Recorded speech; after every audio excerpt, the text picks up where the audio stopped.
ಪ್ರಿಯ ವೀಕ್ಷಕರೇ, ಮೂಲದ ಯೂಟ್ಯೂಬ್ ಚಾನಲ್ಗೆ ನಿಮ್ಮೆಲ್ಲರಿಗೂ ಆತ್ಮೀಯ ಸ್ವಾಗತ. ಹೊಸ ವಿಡಿಯೋಗಳಿಗಾಗಿ ಒಮ್ಮೆ ಸಬ್ಸ್ಕ್ರೈಬ್ ಮಾಡಿ ಮತ್ತು ಬೆಲ್ ಐಕಾನ್ ಪ್ರೆಸ್ ಮಾಡಿ. ಪಕ್ಕದ ರಾಜ್ಯವಾದ ತಮಿಳುನಾಡಿನ ಮೆಟ್ಟೂರು ಕಾವೇರಿ ತೀರದಲ್ಲಿ ಮೆಟ್ರೋ ಡ್ಯಾಮ್ ಸೇರಿದಂತೆ ಸುತ್ತಮುತ್ತಲ ಪ್ರದೇಶಗಳಲ್ಲಿ ಭಾರೀ ಗುಡುಗು ಸಮೇತ ಜೋರು ಮಳೆ ಸುಮಾರು 1 ಗಂಟೆಗಳ ಕಾಲ ಸುರಿಯಿತು. ಈ ಸಂದರ್ಭದಲ್ಲಿ ಮೆಟ್ಟೂರಿನಲ್ಲಿದ್ದ ತಾಪಮಾನದ ನಡುವೆ ಒಂದಷ್ಟು ತಂಪು ಜನರಿಗೆ ತಂಪು ನೀಡಿತು.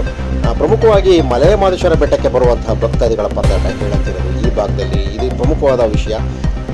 ಆನೇಕಲ್ ಭಾಗ, ಬೆಂಗಳೂರು ಮೂಲದಿಂದ ಜಿಗಣಿ ಆನೇಕಲ್ ಪ್ರದೇಶಗಳ ಕಡೆಯಿಂದ ಸಿಟಿ ಬರಬೇಕಾದ್ರೆ 2 ಗಂಟೆ ಟೈಮ್ ಆಗುತ್ತೆ ಸ್ಯಾಟಲೈಟ್ ಬಸ್ ಸ್ಟ್ಯಾಂಡ್ಗೆ. ಹಾಗಾಗಿ ಅವರೆಲ್ಲ ಮಲೆ ಮಹದೇಶ್ವರ ಬೆಟ್ಟಕ್ಕೆ ಬರಬೇಕು ಅಂತಂದರೆ ಹೀಗೆ ಬಂದ್ಬೋಣ ಅಂತ ಹೇಳಿ ಬಂದರೆ 3-4 ಗಂಟೆ ಬಸ್ಗಳಿರಲ್ಲ, 2 ಅವರ್ 3 ಅವರ್ಗೆ ಒಂದು ಬಸ್ ಇರುತ್ತೆ. ಹಾಗಾಗಿ ಇಲ್ಲಿ ನಂಬ್ಕೊಂಡು ಬರಬೇಡಿ. ಮತ್ತು ಭಾಳಷ್ಟು ಬಸ್ಗಳು ಧರ್ಮಪುರಿ ಭಾಗದಲ್ಲಿ ಟ್ರಾಫಿಕ್ ಜಾಮಿಂದ ಬಸ್ಗಳು ನಿಲ್ಲಿಸ್ತಾರೆ. ಮತ್ತು ಮಧ್ಯಾಹ್ನ 2-2:15 ಒಂದು ಬಸ್ ಬಿಟ್ಟರೆ ರಾತ್ರಿ 6:30 ಬಸ್ ಇರಲ್ಲ.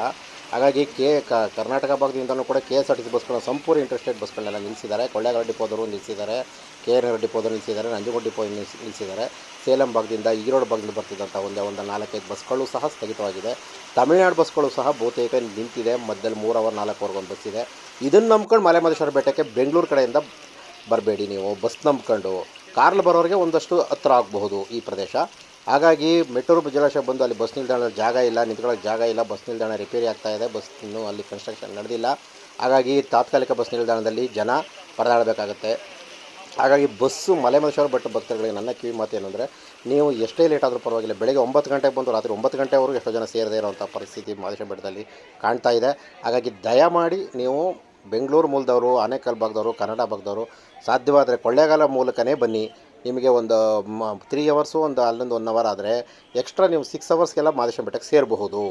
ಕೊಳ್ಳೇಗಾಲ ವಿಭಾಗದಿಂದಲೂ ಕೂಡ ಇಂಟರ್ಸ್ಟೇಟ್ ಬಸ್ಗಳನ್ನ ಸಂಪೂರ್ಣ ನಿಲ್ಲಿಸ್ತಾರೆ. ಮೆಟ್ಟೂರು ಕೊಳ್ಳೇಗಾಲ ಪರ್ಮಿಟ್ ಇತ್ತು. ಬೆಳಗ್ಗೆ 4:15 4 ಟ್ರಿಪ್ ಓಡಾಡ್ತಿತ್ತು. ಮಹದೇಶ್ವರ ಬೆಟ್ಟಕ್ಕೆ ವಾಪಸ್ ಬರೋದು ಹೋಗೋದು. ಮತ್ತು ಕೊಳ್ಳೇಗಾಲ ಭಾಗಕ್ಕೆ ಮೈಸೂರು ಬರೋರಿಗೆಲ್ಲ ಅನುಕೂಲ ಇತ್ತು. ಹಾಗಾಗಿ ಸೇಲಂ ಮೈಸೂರು ಬಸ್ಗಳು ಬಹುತೇಕ ನಿಂತಿದೆ. ಮೆಟ್ರೋ ಕಡೆಯಿಂದ ಬರೋ ಬಸ್ಗಳು ನಿಂತಿದೆ. 2 ಅವರ್ಸ್ಗೆ ಬೆಳಗ್ಗೆ ಟೈಮ್ ಇದೆ, ಮಧ್ಯರಾತ್ರಿ 1-2-3 ಬಸ್ಗಳು ಓಡಾಡ್ತದೆ. ಅಷ್ಟು ಬಿಟ್ಟರೆ ನೀವು ಮಹದೇಶ್ವರ ಬೆಟ್ಟ ಬರಬೇಕು ಅಂದರೆ ನಿಮಗೆ ಬೆಂಗಳೂರು ಮೂಲದವ್ರಿಗೆ 12 ಗಂಟೆ ಟೈಮ್ ಪ್ರಾಬ್ಲಮ್ ಆಗುತ್ತೆ. ಬಸ್ಗಳು ಸಿಕ್ಕದೆ ಪರದಾಡಬೇಕಾಗತ್ತೆ. ನೀವು ಆ ಪ್ರಯಾಣ ಮಾಡೋ ಬದಲು 6 ಗಂಟೆ ಟೈಮಲ್ಲಿ ಮಹದೇಶ್ವರ ಬೆಟ್ಟಕ್ಕೆ ನೀವು ಬಂದು ರೀಚ್ ಆಗ್ಬೋದು. ಬೆಂಗಳೂರಿಂದ ಕೊಳ್ಳೇಗಾಲಕ್ಕೆ ಬಂದರೆ ನಿಮಗೆ ಬಸ್ ಅನುಕೂಲಕರ ಇದೆ. ದಯಮಾಡಿ ಆ ಕಡೆ ಬರಬೇಡಿ. ಬರೋರು ಕಾರು ಗೀರನ್ನೆಲ್ಲ ಬರೋರಿಗೆ ಮಾತ್ರ ಅನುಕೂಲಕರ ಅಂತ. ಹಾಗಾಗಿ ಇಂಟರ್ಸ್ಟೇಟ್ ಬಸ್ ವ್ಯವಸ್ಥೆ ಸಂಬಂಧಪಟ್ಟಂಗೆ ಕೊಳ್ಳೇಗಾಲ ಶಾಸಕ ಕೃಷ್ಣಮೂರ್ತಿರು ಕೂಡ ಕೊಳ್ಳೇಗಾಲ ಬಸ್ ನಿಲ್ದಾಣ ಸಮಸ್ಯೆಗಳನ್ನು ಅಷ್ಟೊಂದು ತಲೆ ಕೆಡಿಸ್ಕೊಂಡು ಕಾಣ್ತಿಲ್ಲ. ಮತ್ತು ಅಲ್ಲಿ ಅನುಕ್ಷ ಶಾಸಕ ಎಂ ಆರ್ ಮಂಜುನಾಥ್ ತಲೆ ಕೆಡಿಸ್ಕೊಂಡ್ರು ಅದೇನು ಪ್ರಯೋಜನ ಆಗಿಲ್ಲ ಇದುವರೆಗೂ. ಅಲ್ಲಿ ಮೆಟ್ರೋ ಶಾಸಕ ವೆಂಕಟಾಚಲಂ ಕೂಡ ಹಾಗೆ ಅಲ್ಲಿ ಸಮಸ್ಯೆ ಇದ್ದಂಗೆ ಕಾಣ್ತಾ ಇದೆ. ಅವರು ಕೂಡ ತಲೆ ಕೆಡಿಸ್ಕೊಂಡಿಲ್ಲ. ನೋಡೋಣ, ಮಾದಪ್ಪನ ಭಕ್ತರಿಗೆ ಮಾದಪ್ಪನೇ ಕಾಪಾಡಬೇಕು. ನಮಸ್ಕಾರ.